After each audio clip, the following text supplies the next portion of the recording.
Protesters in Hong Kong are not backing down this weekend, and they've turned out in their thousands, defying a ban on demonstrations to keep up their calls for justice.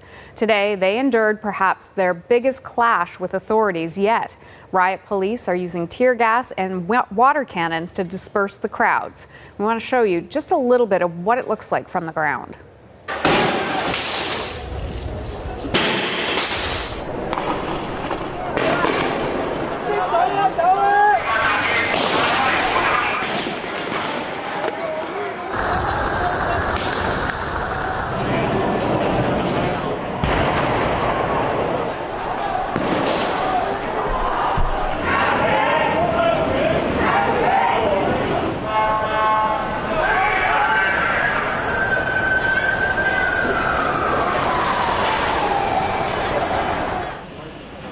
The CBC's Adrienne Arsenault, co-host of The National, has the latest from the streets of Hong Kong.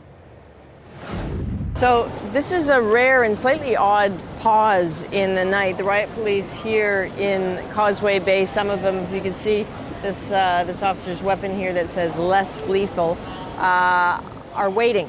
They frankly have no idea where the protesters are going to turn up next, what sort of trouble might follow. Remember, this day started with people believing that the main peaceful protest planned for today had been canceled. Police and the authorities seemed certain that that would encourage people to stay away. The opposite seems to have happened. The streets were full for most of the day, and the protesters move in a really organic way. They show up in one neighborhood close to the Legislative Council. Nothing happened for a while. It suddenly got very aggressive. Tear gas, water cannons, police using something we haven't seen before, which is blue dye being sprayed at people. It sort of marks people who were the protesters. And then as night fell, they sort of moved into different neighborhoods, each one having a purpose. They went towards the police headquarters at one point. They went towards the Beijing liaison office. They seemed to set a vehicle on fire, and then the riot police came at them very hard. We saw a number of injuries, one in particular that looks pretty serious. And now it is the strange holding pattern as it gets later and later into the night, where the riot police know they have to just keep chasing these protesters. The protesters have the advantage of being leaderless. They always say that they're like water.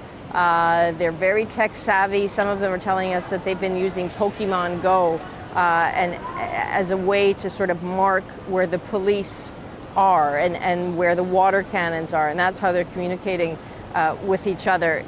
Where this goes, this is the question nobody seems to understand how to answer, because when you talk to these young protesters, some of whom say they have filled out their wills before coming onto these streets, they just feel like the Hong Kong government completely misreads the situation and seems to think it can just shut them up by telling them not to come to the streets, and it's only making them angrier. They know there are a lot more resources that the Hong Kong government has. They can block social media, they can ban people from wearing masks, even gas masks in the street.